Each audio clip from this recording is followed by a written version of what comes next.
materia en hematoncología. Vamos a ver todas las alteraciones, ya entrando en lo que es hematoncología, las leucemias. ¿Qué son las leucemias? Las leucemias son cánceres. Son los cánceres líquidos, que cualquier cristiano que camina por el mundo puede padecer. Es una proliferación descontrolada, anárquica, de células que están alteradas genéticamente. Por eso se llama clones. Que pueden ser de las células inmaduras, las que están en médula, o de las células maduras que se encuentran en sangre periférica. Esa era la razón por la que insistía que ustedes lean y aprendan que es hematopoiesis. Que estas son altamente invasivas. ¿Qué quiere decir eso? Que van a migrar a través del torrente sanguíneo a todos los órganos: pulmón, corazón, riñón, cerebro, hueso, etc. ¿Qué puede ocurrir de nuevo? ¿Qué significa esto? Que puede presentarse como una mutación reciente, sin antecedentes, o puede deberse a un estímulo. Generalmente se presenta en pacientes que están cursando enfermedades mieloproliferativas o linfoproliferativas, que vamos a ver más adelante, que puede afectar una o varias células. Puede ser de la línea eritroide, de la línea leucocitaria o de la línea pulmonar. O puede ser de las tres líneas celulares. Entonces, acá tenemos la hematopoiesis, donde ustedes están viendo la línea mieloide y la línea linfoide, que es lo que en este momento ocupa nuestro tema, leucemias. Entonces, ¿cómo se da esta leucemia? Primero, tenemos la médula ósea. Esta médula ósea, ustedes saben que tiene todo lo que es proliferación, todo lo que es mitosis, y también tiene diferenciación, y la última parte, donde ya pasa sangre periférica, que es la maduración. En cualquier periodo de este proceso puede encontrarse o puede generarse una leucemia. Las causas más frecuentes, los síndromes mieloproliferativos y los síndromes mielodisplásicos. Aquí lo que tenemos que hacer un punto, digamos, para aclarar cuáles son las alteraciones precursoras al cáncer. Para eso ustedes tienen que saber qué es una hiperplasia, qué es una metaplasia y qué es una displasia. La hiperplasia, empezamos por lo básico. Primero, que es la hipertrofia. ¿Saben lo que es una hipertrofia?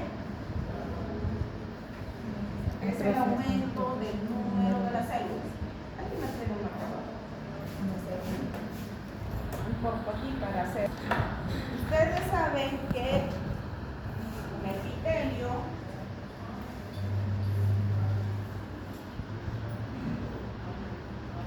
puede ser de una sola capa de células, de donde quiera: piel, mucosa, ovario, ganglio, lo que ustedes quieran. Un epitelio está sostenido sobre una capa basal. Puede ser una sola línea de células, pueden ser cuboides, pueden ser células planas, pueden ser células cilíndricas, como ustedes quieran. Una sola capa de células. Pueden ser más de 2 capas de células.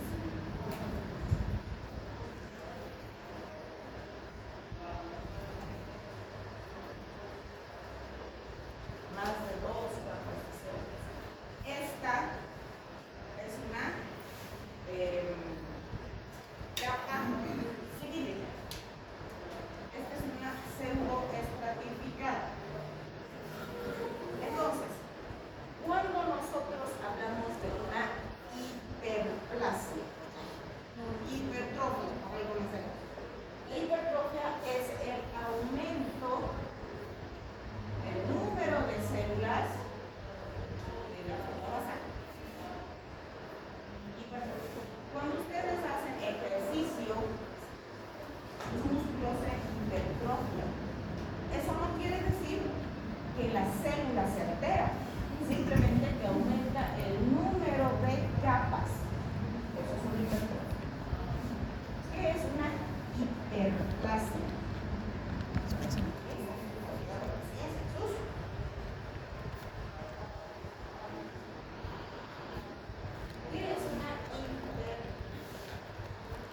hiperplasia.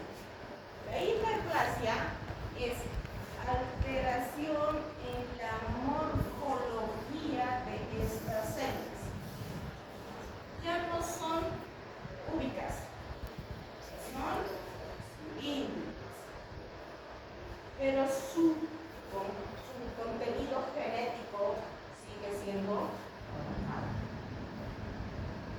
Sigue siendo normal, solamente que ya ha modificado la morfología, pero siguen siendo células malas. ¿Qué es una displasia? La displasia ya genera modificación o atipia en las células. ¿Qué significa eso? Estas células, cuando son normales, tienen mitosis. ¿Eso qué quiere decir? Que esta se va a dividir en dos células idénticas. Durante esta mitosis, en la displasia, estas células o tienen menos genoma o más genoma. ¿Qué quiere decir? Que tiene más cromosomas o tiene menos cromosomas. Y hay una alteración. Y esto va a condicionar a una atipia. Todavía no es cáncer. Cuando esta displasia, que tiene 3 niveles, 1, 2 y 3, progresa, eso sí se convierte en una neoplasia. La displasia 1, entre el 1 y el 5%, se convierte en neoplasia. Casi nada. El 2, entre el 20 y el 30% se convierte en neoplasia. Y el 3, entre el 70 y el 90% se convierte en neoplasia. Lo que nosotros consideramos en oncología una displasia grado 3 es un SEA in situ, es decir, es un cáncer local. Entonces, para entender lo que yo les voy a explicar, tiene que quedar claro. ¿Sí?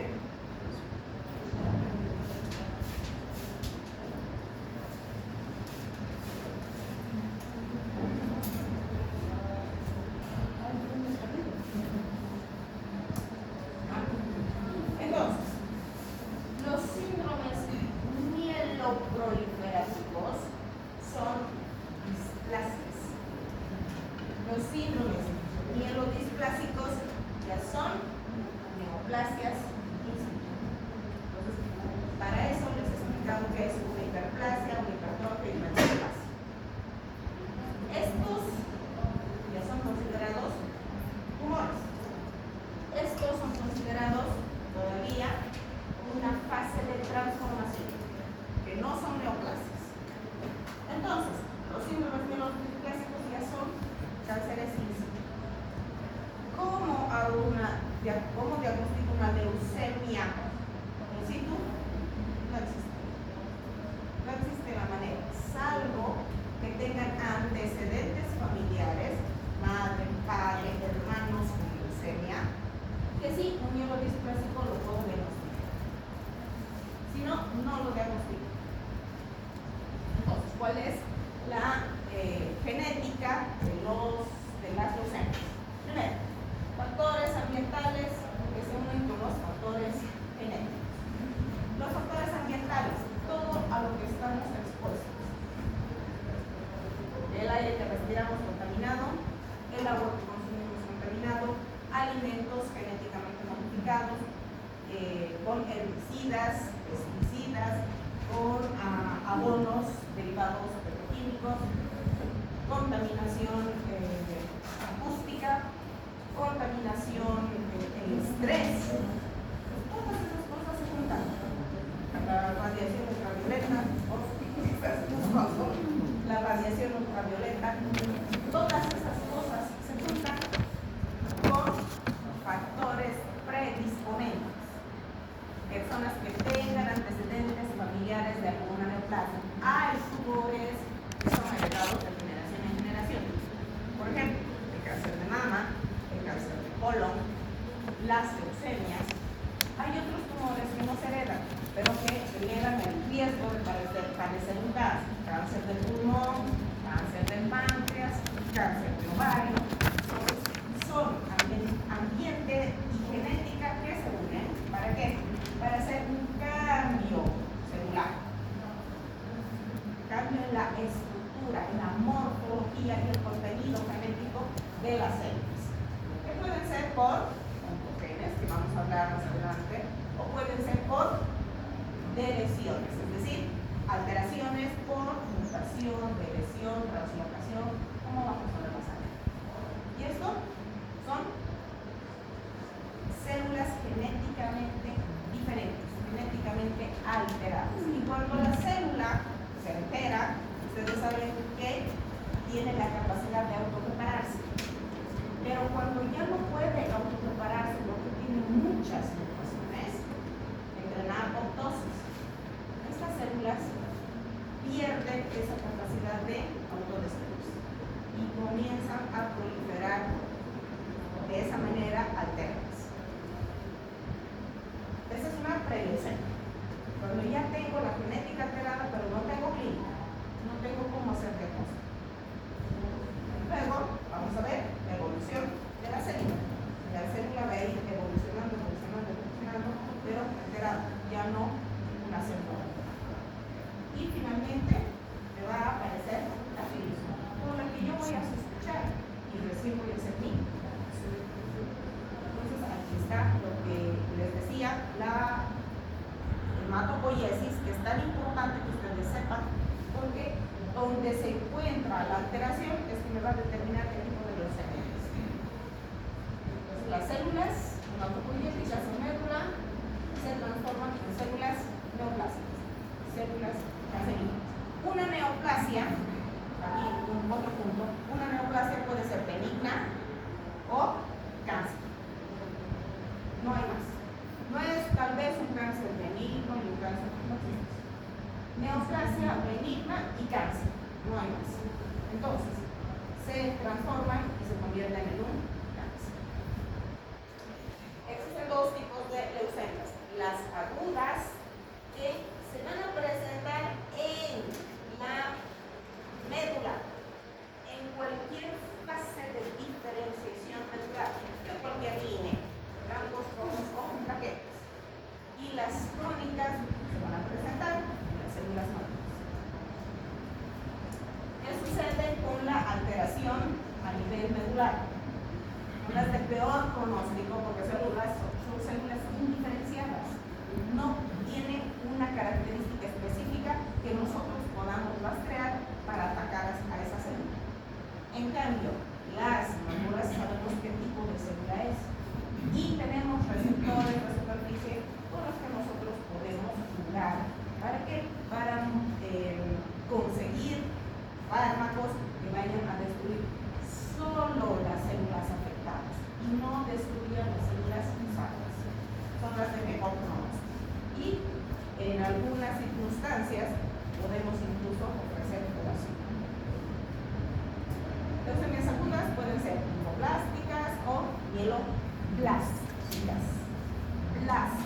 Y es eso lo que yo voy a buscar en mi sangre periférica. Tenemos del linaje B y del linaje T. Del linaje B, esto es lo más importante. Los receptores de superficie. Estos receptores de superficie me van a permitir a mí determinar la célula afectada para un tratamiento específico. Del linaje T son estos los marcadores de superficie. Y de la línea mieloblástica, lamentablemente, de la línea mieloblástica no contamos con medicamentos actualmente que me vayan a especificar la célula y a destruir esa célula. Pero estos son sus receptores de superficie. Entonces, ¿cómo se clasifican las leucemias? Agudas y crónicas, de origen mieloide y de origen linfóide. 4 tipos de linfomas. De leucemias.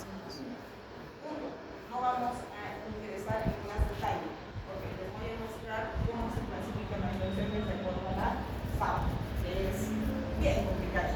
Para ustedes, mieloide aguda, mieloide crónica, linfoide aguda, linfoide crónica.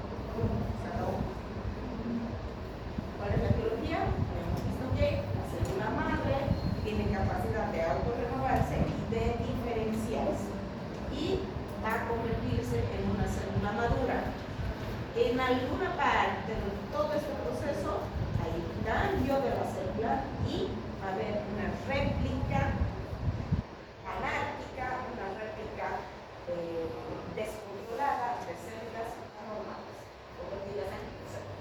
¿Cuáles son las alteraciones genéticas? Todas las alteraciones genéticas.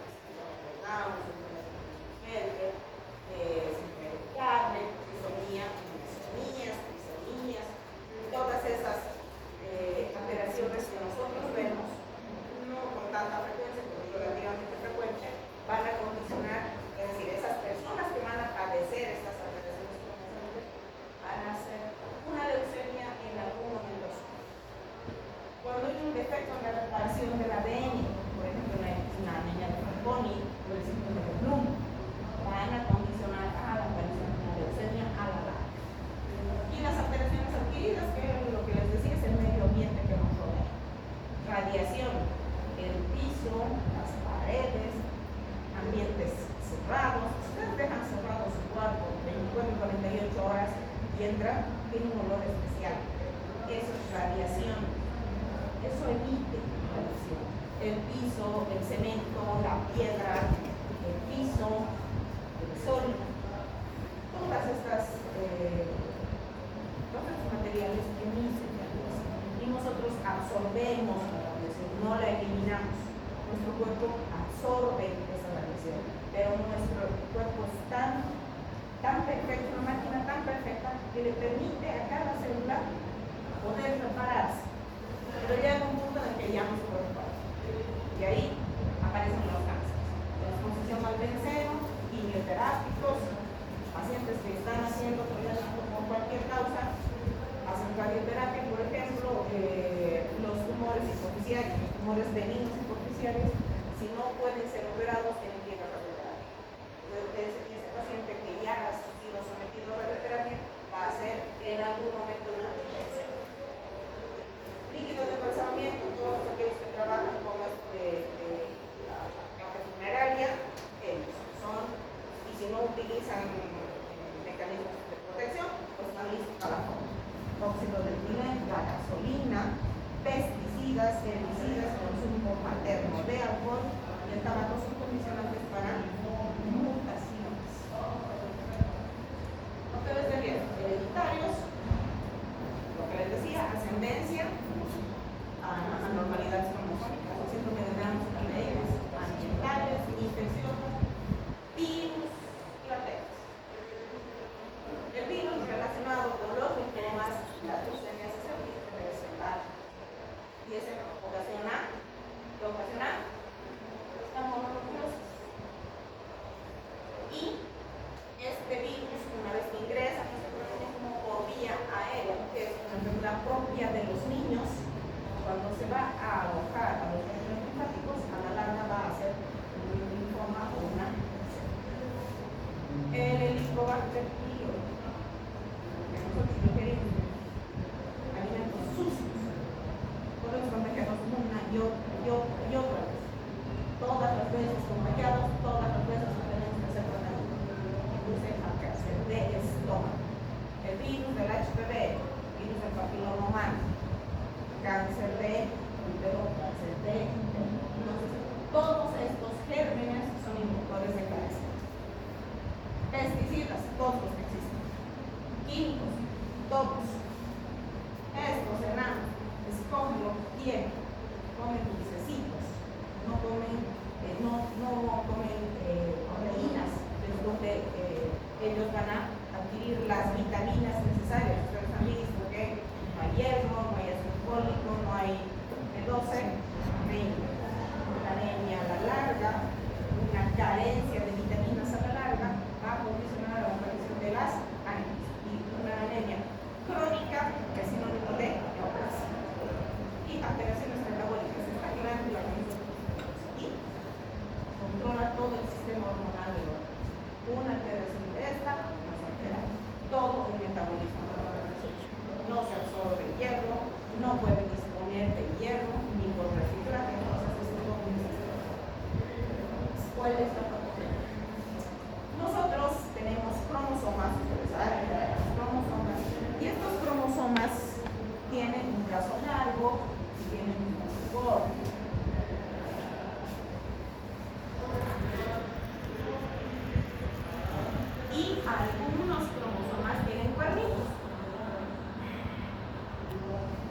telómeros. Estos telómeros son fundamentales para la generación de cáncer. Estos telómeros tienen estos genes que se llaman proto-oncogenes y tienen estos genes que se llaman genes supresores.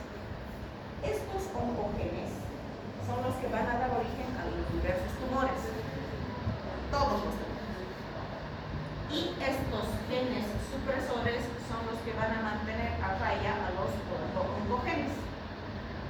Entonces, si ustedes tienen un telómero que tiene genes supresores tales, no van a hacer nunca un cáncer. Cuando este gen supresor deja de funcionar, este hace su agosto, comienza a proliferar y eso es lo que va a inducir al cáncer. Entonces, ¿qué es el cáncer? Es un desequilibrio entre los proto-oncogenes, va a originar la alteración a nivel de crecimiento celular, va a originar la alteración en la diferenciación, en la maduración, va a anular la apoptosis y se va a transformar en un epidemiología un poquito de las leucemias. Las leucemias, bueno, les estoy hablando de hace 10 años. Ahora es diferente esta situación. Está haciendo la Sociedad de Hematología, hematoncología, está haciendo un estudio para ver cuál es la incidencia actual de las leucemias y los linfomas. Y es espeluznante. Hasta hace 10 años, solo el 15% de los niños padecían de leucemia.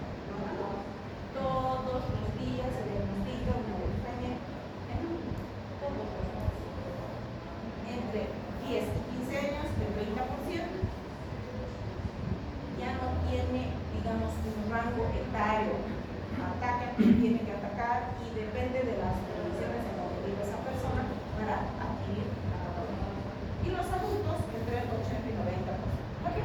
Porque los viejitos ya no, su riñón no funciona, su hígado no funciona, su cerebro no funciona nada.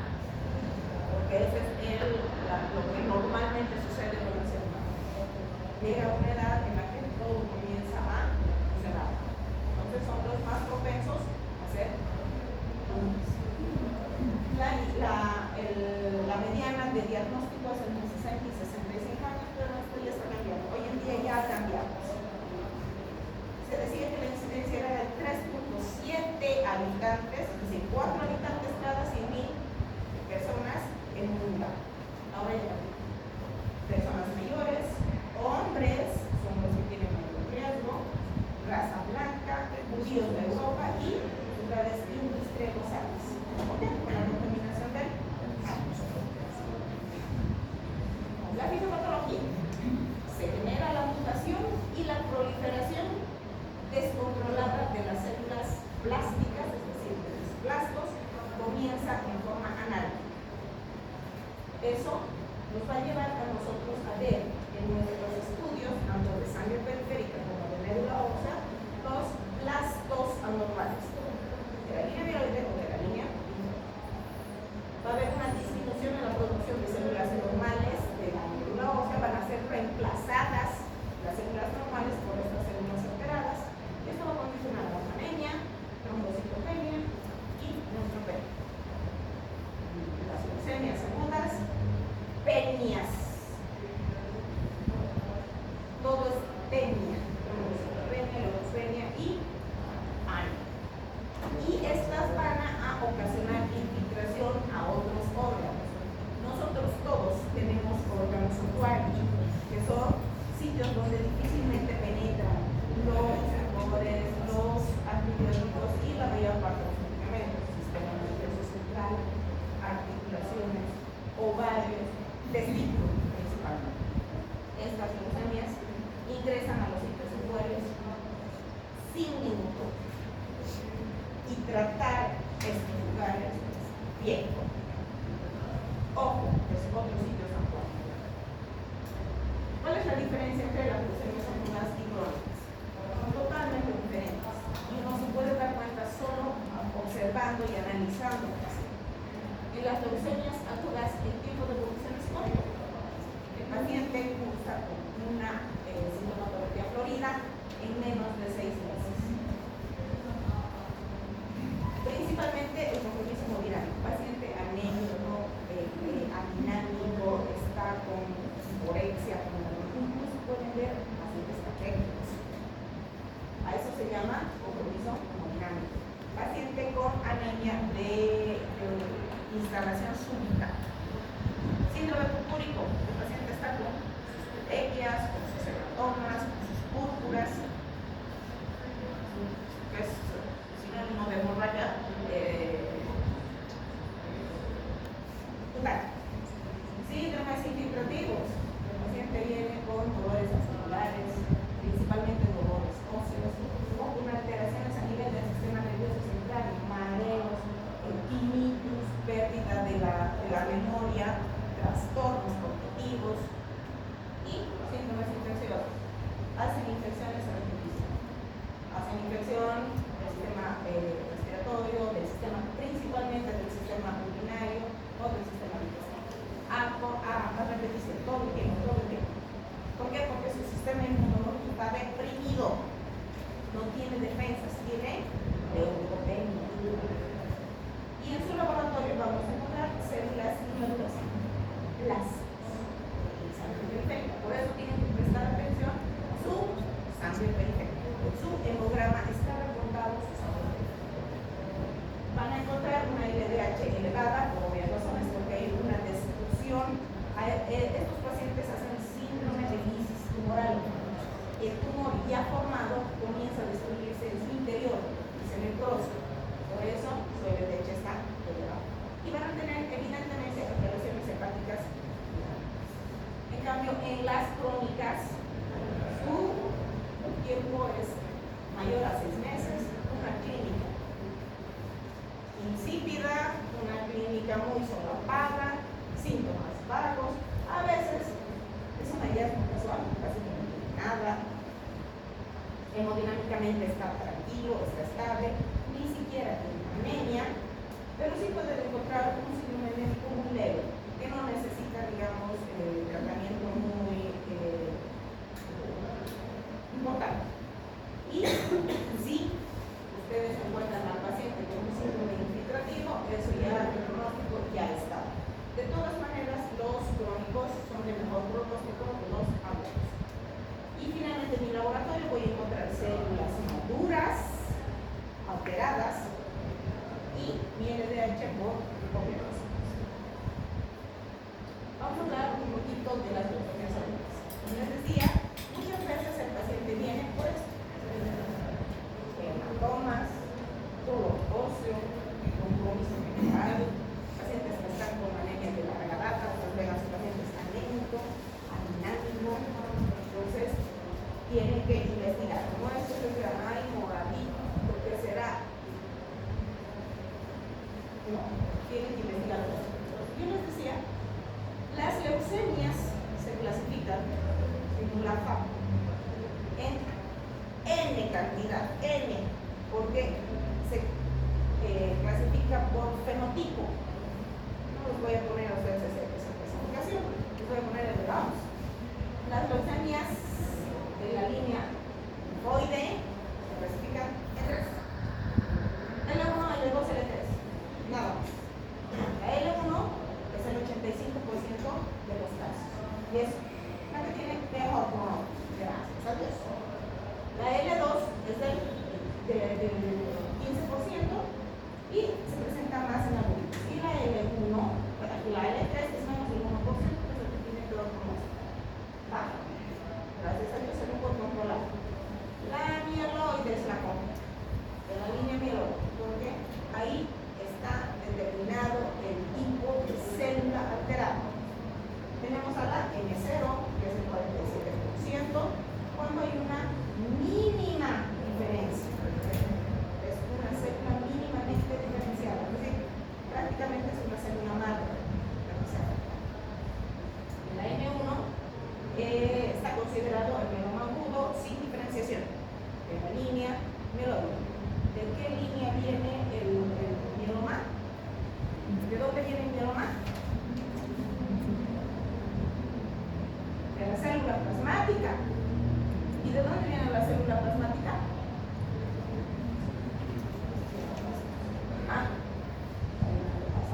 encuentra en tejidos.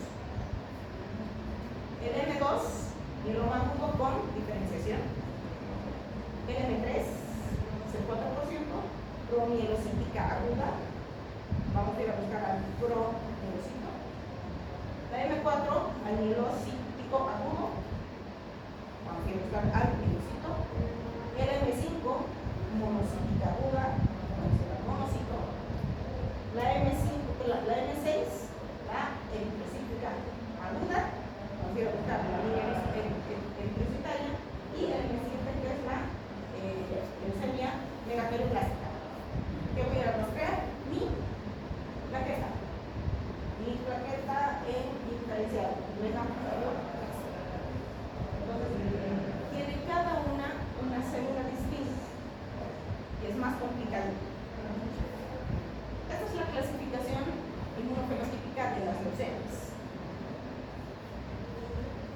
Vienen de los precursores de los leucocitos B en el 80%, por eso son, cuando nosotros hacemos la inmunohistoquímica, que los veremos más adelante, buscamos la estirpe de la célula. Los leucocitos B son los mejor tratados, pueden responder mejor al tratamiento y representan el 80%. Los linfocitos T maduros 15% y los linfocitos T 5%. Los linfocitos T no responden al tratamiento.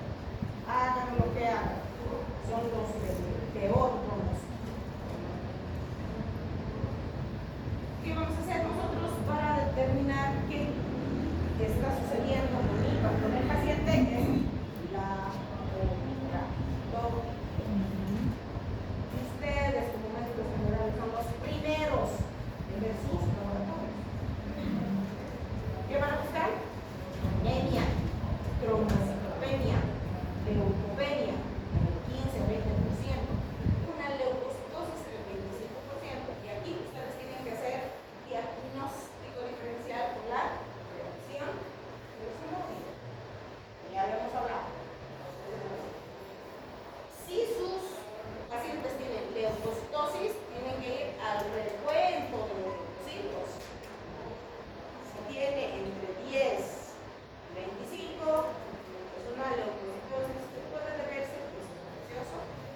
Si es entre 25 y 50, es una reacción leucemoide por una causa subyacente. Y si está por encima de 50.000, ya es una leucemia.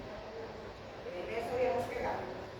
Entonces, ustedes se fijan, estamos en esa línea divisoria entre lo que es el bien y el mal. Ustedes van a estar parados en esa línea. Van a decidir si ese paciente es infeccioso o ese paciente es oncológico. Porque si ustedes se quedan con ese paciente va a dar vueltas y vueltas y vueltas, y su cáncer se va a ir a pulmón, a riñón, a hígado, al sistema nervioso central, y cuando llegue al oncólogo, cuando ustedes ya no les van a explicar, ya va a tener su sentencia de muerte. Y eso es lo que nosotros tenemos que evitar. Diagnosticar en este punto, para decir, ay, este pobre desgraciado que tendrá, pues hoy vamos con el hematólogo, con el oncólogo, lo que ustedes tengan en mano, no se quede con las cosas. Luego de que yo he valorado mi hemograma, porque esto es hemograma, luego que yo he valorado mi hemograma y veo que tengo sospechas de algo raro, pido laboratorios complementarios. Ustedes pueden pedir laboratorios complementarios. Ácido úrico, ¿por qué?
iniciamos corticoide en grandes cantidades durante 7 días, volvemos a hacer aspirado de médula.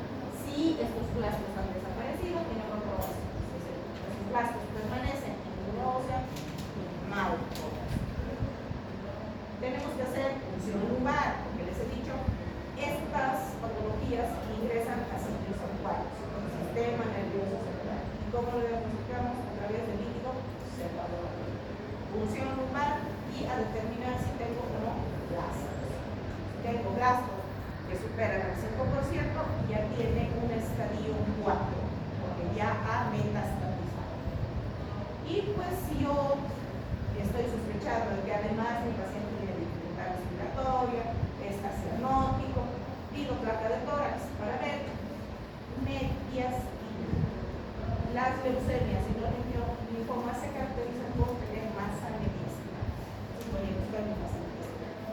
Si estoy sospechando de que es otro tipo de tumor, tengo que ver hígado, tengo que ver riñón, tengo que ver todo mi abdomen para decir una ecografía. Esto es ultrasonografía abdominal. Y si yo tengo que pedir TAC, pido. Si tengo que pedir resonancia, pido. Si tengo que pedir PET scan, pido. Y si yo puedo pedir todo y está al alcance de los recursos del paciente, lo despacho con todo para que el hematólogo diga: ¡ay, qué excelente! Muy buen médico, ya tiene diagnóstico, iniciamos el tratamiento. No hacerle perder el tiempo al paciente. Ustedes van a hacer todo. Y finalmente, vamos a pedir el cariotipo, que es lo que me va a determinar el género arterial. Clínica. Fiebre en el 60% de los casos. El paciente viene con fiebre, estados fríos, sudoración confusa, principalmente nocturna, pérdida de peso, hiporesia, todo lo que ustedes conocen. Fatiga, mialgia, artrite, sangrado, hematomas, petequias, úlcera, anorexia, dolor abdominal en el 10%, compromiso del sistema nervioso central en una muy baja proporción. Solo cuando ya comprometido el sistema nervioso central, ya vamos a encontrar initis, cefalea, mareos, pérdida del equilibrio y todo aquello. El examen clínico vamos a encontrar una hepatomegalia en un 60%, una esplenomegalia en un 50%, validez de pecho seguimos en el 70 a 80%, eso tiene que ver con la preparación. Luego, linfadenopatías, pueden estar presentes o no. Y en el tumor de células T, vamos a encontrar masa mediastinal en el 10%, afectación del sistema nervioso central en el 5% y afectación testicular en el 2%. Entonces, pues esta parte ya no la van a ver ustedes mucho, pero es lo que los hematólogos conocemos. Y lo más importante es lo que dicen. Esto es un vaso, esto es un pulmón, fíjense acá. Todo esto son blancos. Esto se llama leucostasis, porque los leucocitos se apelotonan y ocluyen los vasos sanguíneos. Y ustedes se fijan, la placa de tórax del paciente es típico, es como si tuviera un infiltrado intersticial en ambos lados. La leucostasis pulmonar puede condicionar una disnea, taquipnea, infiltrado intersticial y una insuficiencia respiratoria. Y obviamente el paciente va a tener que entrar a terapia. Ojo, cuando el paciente ya tiene el estadio 4 de su patología, no entra a terapia. Encontramos al paciente en estadio 1, 2 máximo, todavía es factible de poderlo ingresar a terapia. Entonces,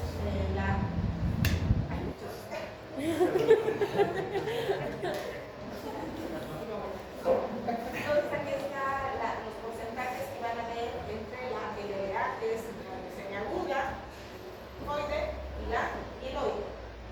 La presentación del cuadro clínico, síntomas van a encontrar ustedes en la LDA con relación a la LMA.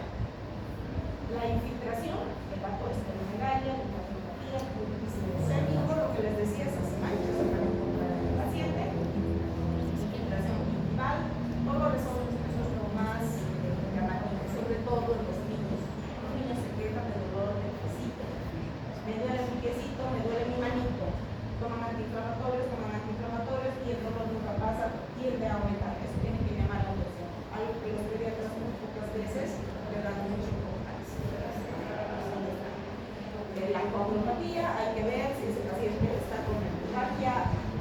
baja, puede ser una hemorragia digestiva alta, una hemorragia digestiva baja. ¿Por qué? Porque es la necesidad de la nutrición. Y bueno, ahí están los signos y síntomas. Esto para que ustedes vean que esto son los receptores de superficie que nosotros rastreamos para determinar cuál es la línea afectada, cuál es la célula afectada. Estos son los receptores de superficie. ¿Y qué es lo que nosotros hacemos? Tinciones, esto se llama inmunohistoquímica. Ya mis alumnos de la práctica han visto las veces que yo he pedido inmunohistoquímica. ¿Para qué? Para determinar la estirpe de la célula, para poder ofrecer un tratamiento lo más específico posible. Estos son los tipos de tinciones que se hacen para determinar el tipo de leucemia o que se solicita. Y esto es lo que me va a determinar este es mi reporte de inmunización. Entonces, por ejemplo, para la mieloperoxidasa, es esto, van a determinar estos receptores.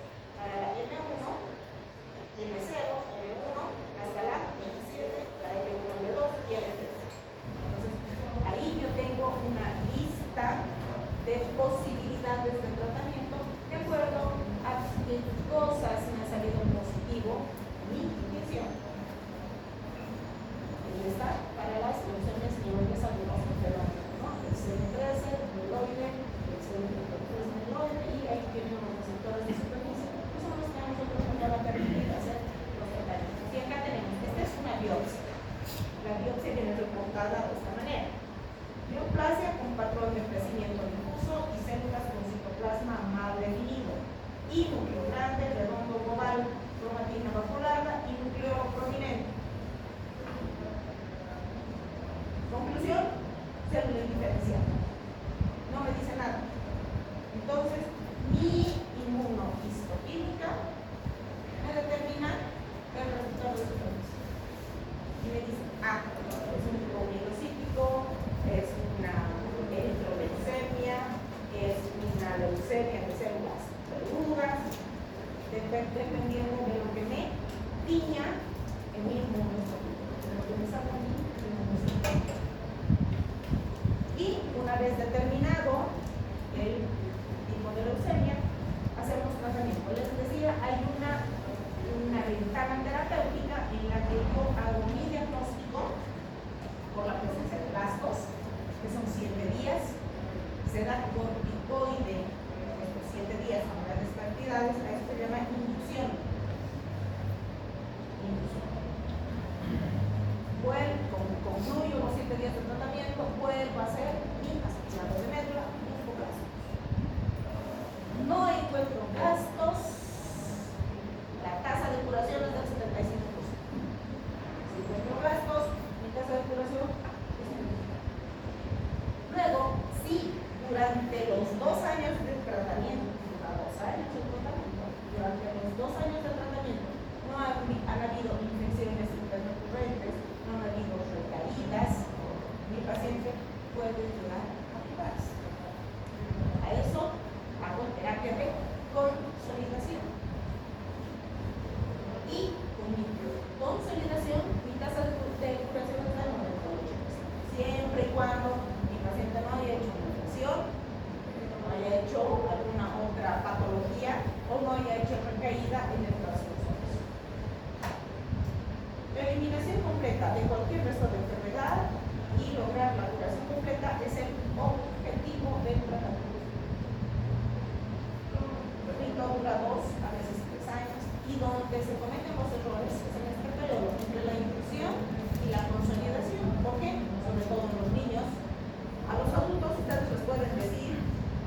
hecho un resumen muy escueto.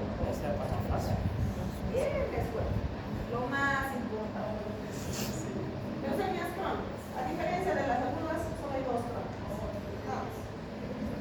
La mieloide crónica, llamada también leucemia granulocítica crónica, y la leucemia linfática crónica. Nada más. Esto se debe a la aparición de un nuevo cromosoma. Ustedes saben que el cromosoma, este señor, tiene que dividirse para dar origen a dos células idénticas. Y en ese proceso, este señor tiene que fragmentarse para poder copiar sus cadenas, que se llaman codones. Entonces, tiene que copiar los codones y complementarse con sus codones. Y el defecto de las leucemias crónicas, el defecto, la alteración, se encuentra en una deleción del cromosoma 9 con el cromosoma 22.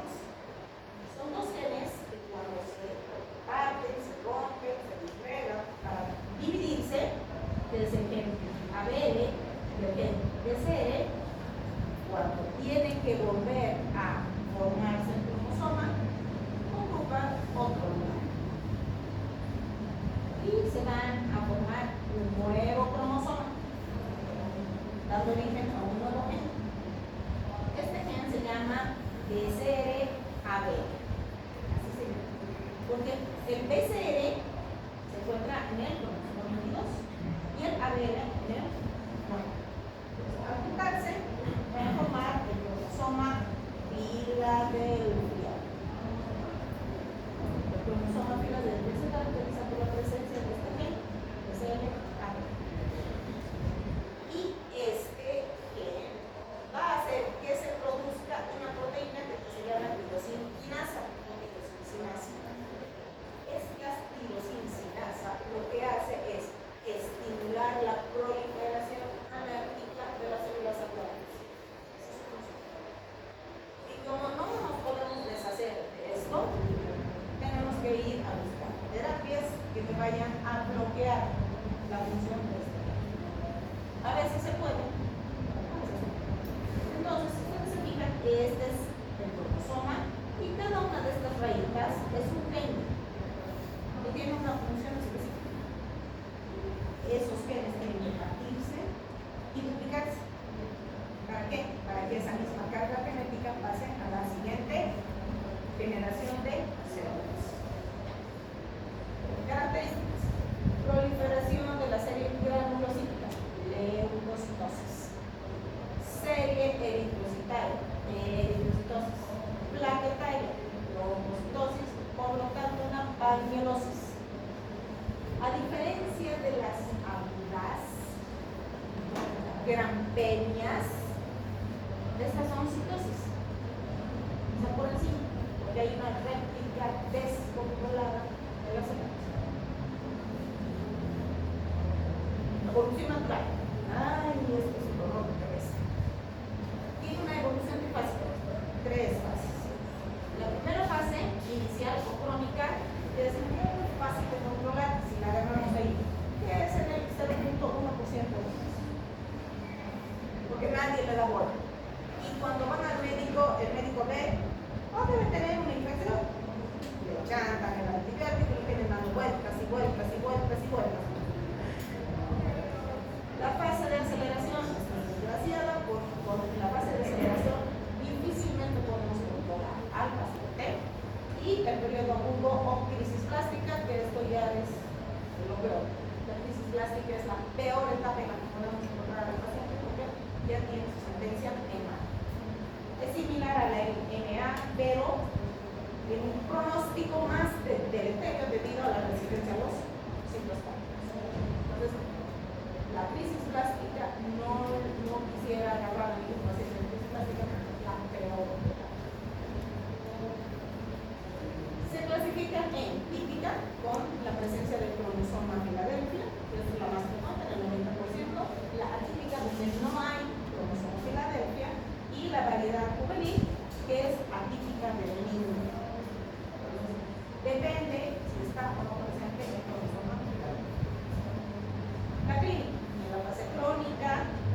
Wow.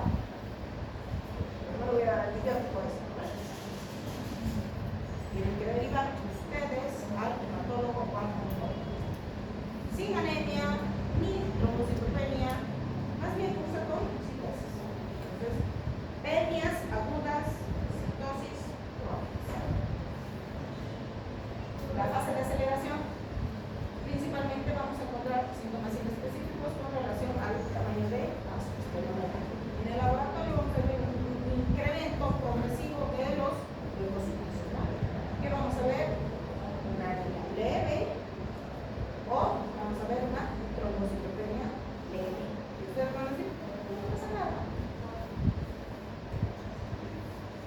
Pero sí vamos a ver aumento del ácido úrico y la LDH. Eso ya es típico de la ALS. Ustedes no pueden quedarse bien de pensamientos de brazo y decir, a ver, ¿qué le hacemos a esta? Le daremos antibióticos por si acaso y a ver cómo nos va. Si ustedes no están capacitados para diagnosticar, viven, no se queden con lo pasó. Bueno, todo esto de forma progresiva, a pesar de la medicación, van a ir viendo los cambios. Esta es una desgracia, la fase plástica. Es justo en el momento que se está transformando una reacción leucemoide, se está convirtiendo en una reacción. Entonces, la 80% de los casos evoluciona a una neoplástica aguda y el 20% una linfoplástica aguda. Ojalá se vaya a convertir en una LDA, que es más fácil de manejar. Hay anemia severa, infusiones a repetición, hemorragias por todo lado, procesos de hipocosis, principalmente en miembros superiores y en el corazón, y una aceleración multiorgánica por infección del sistema nervioso central y hueso principalmente. Dolores óseos y afecciones a nivel del sistema nervioso. Tratamiento. Tratamiento convencional, hidroxiguria, más interferón, más carabina. A veces funciona, a veces no. El único método que sí eventualmente pudiera mejorar al paciente, no curar, es el trasplante de órganos. Pero en pacientes jóvenes y que tengan una expectativa de vida, personas mayores no pueden, no son candidatos a eso. Y que sea un donante histocompatible. Y otra histocompatibilidad es viejo. La sobrevida a sus pacientes, si responde al tratamiento, todo va bien, es decir, de años. Y la leucemia linfótica crónica, que es una proliferación neuronal y acumulación de linfocitos máculos en salud perfecta, 90% de los casos, se controla mejor. El diagnóstico, linfocitosis sostenida, sin causa aparente, presencia de células de Lupre, este es sí el diagnóstico, solo con ver sangre perfecta ya tiene un diagnóstico y obviamente mi fenotipo me va a determinar qué tipo de tratamiento voy a seguir. Si es CD20 positivo, paciente actual. Esas son las manchas neuronales. Y esto encuentra sangre periférica. ¿Preguntas? ¿Qué hora es, che? ¿Me van a votar? Sí, gracias. ¿Hasta dónde están clases? En media. 6:30. 8 minutos. Preguntas sobre leucemias. Resumen. Su laboratorio. Onco. Les va a dar el diagnóstico. Ustedes van a estar parados, les decía, en la línea que divide el bien del mal. Ahí están ustedes. Ustedes son los primeros que van a tener contacto con esto. Y depende de ustedes si viven o se terminan de morir. Ustedes ven leucocitos por encima de 25,000 y están no están en capacidad de diagnóstico, peligro. Pero si ustedes dicen, a ver, veremos, le agilizaremos al hemato-oncólogo el trabajo, pediré complementarios, pediré tomografía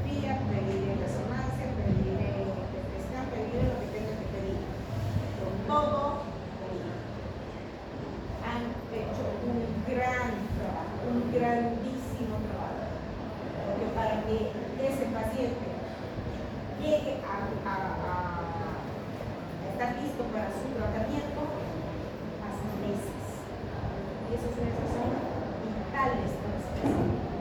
Ustedes no pueden agilizar eso. De 20 a 50, reacción leucemóide, que puede ser debido a una sepsis, pero tienen que averiguar cuál es la causa de esa sepsis. ¿Por qué ese paciente está haciendo sepsis? Por inmunosupresión. ¿Por qué ese paciente está inmunosuprimido? Hay que buscar la causa. Para eso está su anamnesis, su examen clínico. Ustedes ven inmunosupresión y ese paciente no ha recibido ningún tipo de tratamiento ni ha estado expuesto a condicionantes. Por ejemplo, tratamiento con corticoides. Ustedes no saben. Si ese paciente no ha tenido ningún tipo de tratamiento con corticoide, tiene que darle la atención. Si ese paciente ha recibido antes, 30, 15 días, tratamiento para su glándula tiroides, le he dado yodo radioactivo porque tengo un hipertiroidismo. Un antecedente. Entonces, esos detalles son ustedes los que tienen que pesquisar. Que son indispensables para interpretar su laboratorio. Entonces, para encontrar leucopenia, ¿qué se debe? Trombocitopenia, ¿qué se debe? No tiene mucho, lo dejaremos así. Porque el día de mañana, ya les he dicho, ustedes se tienen que poner en el lugar del familiar o del paciente. Si ustedes empiezan con un médico que no tienen ni la más remota idea de lo que ustedes tienen, ustedes van a determinar la vida o la muerte. Siempre he dicho eso. Ahora, ¿cómo lo vimos? Esto es un preludio de lo que vamos a ver. Ustedes saben que tienen ganglios linfáticos hasta en el último rincón de su cuerpo. Esta red de linfáticos son nuestra línea de defensa de nuestro organismo. Aquí, en toda esta red, se detienen los entes o las enopsas que pueden producir daño a nuestro organismo. Entonces, es lo primero que tenemos que buscar. Adenopatías. Tienen adenopatías desde acá arriba, que cuando ustedes tienen una infección de dientecito, adenopatías ustedes tienen una infección en el oído, adenopatías retroauriculares. Ustedes tienen un chichi que agarraron y rascaron o le picó el bicho y rascan y rascan y ya se da. No quiere decir que tenga cáncer. Son nuestra línea de defensa de los organismos. Cualquier proceso infeccioso, adenopatia, tienen que ir a hacer un examen ahí. Radica la importancia de hacer un examen clínico. Clínico. Tienen que ir a todo paciente.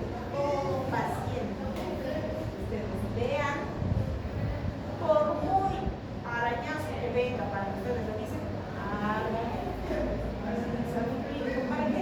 Para que puedan ustedes sentir y decir, no tiene neumonía. Y cuando tengan una, que me viene una bolita, la controlaremos. Veremos que hay cabeza en cuello, dientes, oído, garganta, adenopatías. Pero vayan tocando para que ustedes se den cuenta que es una adenopatía. Ustedes al paciente ni lo miran. Están ahí. ¿Qué tiene? Le doy su garganta. Tómese esto. Chao. Ni lo han mirado. Y ese es un grandísimo error. Paciente que vaya, así sea por un puñero, porque a veces el determinar un ganglio linfático infartado y decir, que había tenido una buena, yo no sabía que tenía.